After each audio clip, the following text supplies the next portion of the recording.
Hello, my name is Carly Vieta. My pronouns are she, her, and I am here today to talk to you about Genora Johnson Dollinger, the Joan of Arc of Labor. She was given this title for her role in the Flint sit-down strikes. At age 23, Genora organized the Women's Auxiliary of the UAW. While workers, including her husband, held their strike positions inside Chevrolet Plant 4, challenging the largest corporation in the world, Genora organized women outside. They held clubs and other tools, holding back hired Pinkerton strike breakers and GM security, who would use force to remove the workers, making Chevrolet Plant 4 protests into one of the bloody automotive protests happening around the country. But it did not come to violence because of Genora's work organizing the Women's Brigade. The reason for the strike was the terrible conditions, low wages, and disregard for worker safety experienced in the factory. This was during the Depression. There were so many poor and desperate people in the city. It didn't matter to a foreman in a factory if he fired one worker because there was always an even less fortunate unemployed person waiting in line for a job, which made striking difficult. A new type of strike was thought up, a sit-down strike. Instead of walking out, the people would refuse to leave, preventing work from being done. Quote, "At the time, men working in the auto plants were getting around 45 cents an hour. The young girls that worked in the AC spark plug division of General Motors were being paid 12.5 cents an hour to make minor car instruments.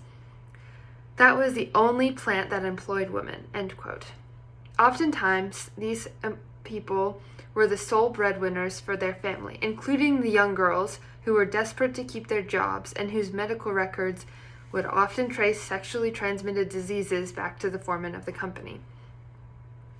Times were desperate, and working people needed a way for their voice to be heard. Genora Johnson was born in 1913 in Kalamazoo, Michigan, but her family lived in Flint. Genora was a teen activist, and may I point out that this was in the early 1900s. As a 16-year-old, she defined herself as a socialist, and in 1931, joined at the newly formed chapter of the Socialist Party in Flint. The actions she took to defend strikers in Flint were subject to 2 different documentaries. They were entitled "With Babies and Banners: The Story of the Women's Emergency Brigade," and as well as "The Great Sit-Down Strike."